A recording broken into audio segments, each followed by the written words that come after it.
everyone, and thank you so much for joining me for some Saturday night crafting.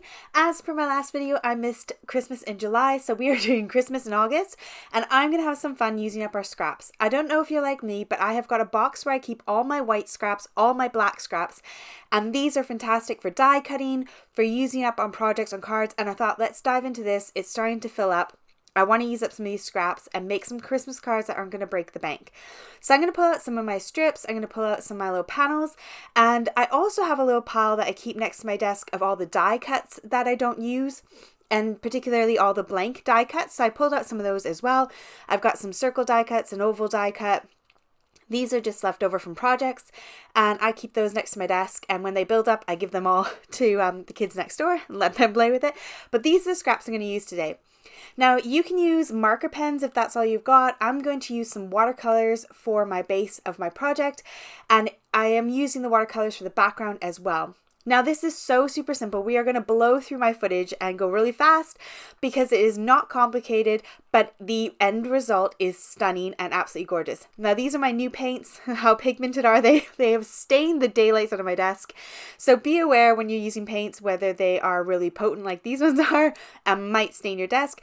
I'm not bothered because this is just a kind of cover mat that I keep on my desk, and I replace it every so often with a new piece of vinyl, so I'm not overly worried. But all I'm going to do is do stripes across most of my panels. Now, for the backgrounds of my cards, I've just got a standard card size base because I think that's easiest to work with when you're trying to do a bulk set of card making. And I thought these cards are fantastic for using up scraps and making bulk cards. So I'm going to do some splatters in a couple of the coordinating colors that I used on my little strips. Starting out with the blues because I have quite a lot of blues in that set. And then I remembered I also have these metallic paints that I got quite a while ago, and they are gorgeous and shiny. So I'm going to splatter down some gold in the background to kind of tie in some gold later on in my finished project. Metallic paints are such an awesome way to add a little bit of bling to your projects. This one I used the black, and it was stunning. I remembered at the last minute that I got these amazing pearlescent paints from Every Craft's a Pound, or Every Craft's a Bargain now I think it's called, in the UK. They smell really weird, but they work really great. They're fun and pigmented, and they were really quite cheap and cheerful, and I'm pretty sure they're available on lots of other sites as well. They're kind of like a no-name brand pearlescent set of paints. They're fantastic. There isn't a lot in each of the trays. I'll show you in a minute. I use up all the purple, well, half the purple, and I didn't even use hardly any. But it is fun if you want some extra colors. A cheap palette like this is fantastic and will work great. The next thing I did was I decided to move away from doing stripes and to do little blobs. So all I did was squish down my paintbrush for those. Here you can see the purple that is almost half gone. There's a very, very thin amount left in there. For this strip, I decided to add a little bit of metallic bling to the strips. So I'm just adding a little bit of gold along the sides. And again, I'm not going for perfect because I can't do perfect. So all of my anything painting is going to be imperfect. And as long as it's all imperfect, it looks perfect, if that makes sense. So I've got my strips, I've got my background, they're all dry, everything is ready to go. Actually, before I splattered those golds down, I did make sure that the background colors were dry so it didn't absorb into the gold. I dug out some snowflake stamps because I thought snowflakes go so well with blue, and I kind of had a thought that I would put the strip down the middle of the card. So I'm going ahead and adding on some snowflakes kind of around where the strip might go, like so. I think I went for a few too many snowflakes here, so to give it a bit more definition, I decided to pop it up with some foam tape to kind of separate those colors out a bit more. And I do decide to use foam tape in all the strips for all the rest of the cards. I managed to get, I think, 8 cards out of the whole entire project today. Now, in my attempt to kind of make this a bit more defined from the background, I grabbed some metallic thread in gold and blue and decided to pop some of that underneath that foam tape as well, just to kind of add a bit more texture. Probably got a little bit chaotic, but this was the first one that I completed and first one I did, and the rest of them kind of get a bit toned down. So here I did 3 stamps on each corner instead. This one I just did stamps off the corner again. And here's that splatter where I did the gold splatter and then I did some gold lines. I love how it turned out. And here's another one where I did the blobs, I did some snowflakes in the background, and then I've also got the green ones. Now the green ones I could go for like a garden themed birthday, but I thought, no, let's do more like a wreath kind of theme. We're going to go with greens, not in the way of like a garden, but sort of greens in the theme of Christmas still.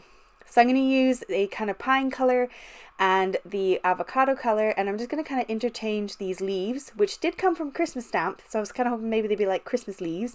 And then I'm going to go ahead and stick that strip right down the middle again, And I used that strip as a kind of guideline as to where I'm going to stamp, and I knew that the messy overlap in the middle would be covered up by the strip, so I didn't have to worry too much.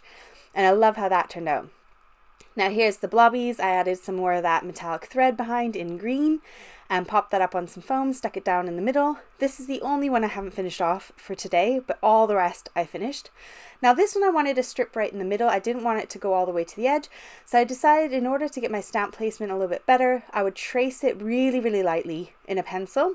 And then I grabbed my coordinating inks that I thought kind of matched my blobs and went ahead and stamped some more of those kind of bushy leaf things all the way around, and then added my panel to the center. Once all the ink was dry, I made sure to erase those pencil lines before adding the foam and sticking it properly down onto the front of my card. So let's finish off a couple of these cards together. I've got Merry and Christmas from Trinity Stamps. I love these stamp sets because you can buy the coordinating dies and you can interchange stamping and die cutting between the both of them. So I'm going to die cut out my shadow outline and I'm going to stamp on the sentiment. Now you could choose to use the die cuts and die cut the sentiments on, but I decided to use the matching coordinating ink that I used for the background and stamp Christmas down. And then I wanted to do Merry Christmas, but I didn't like the Merry that was in the set, so I used this one from a different set and I just covered up the Christmas, and then that way I was able to apply ink only to the Merry, and then I could go ahead and stamp that down and then kind of have a little mini sentiment to go above the Christmas. I love doing this. It's a great way to make the most out of your stamps. You can just exclude the ones that you don't want simply by covering them when you ink them up.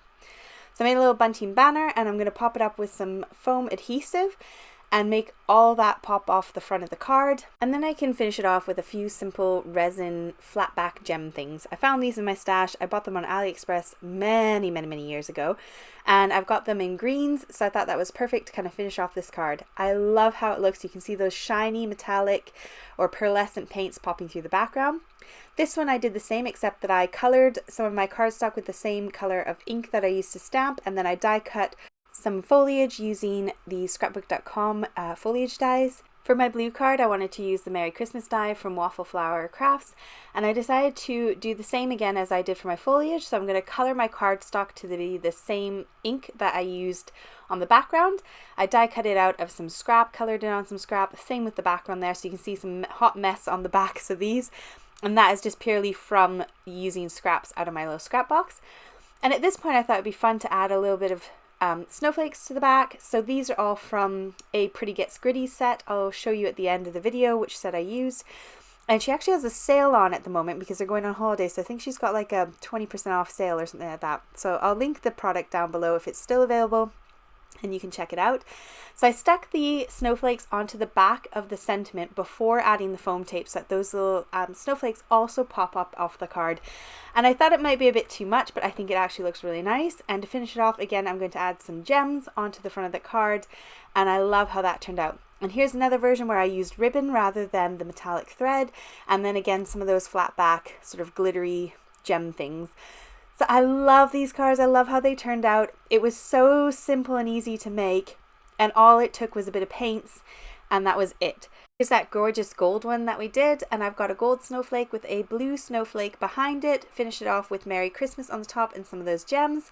Same kind of thing here. I took 2 blue snowflakes and glued them together, put a little gem in the middle, and used that Merry Christmas stamp.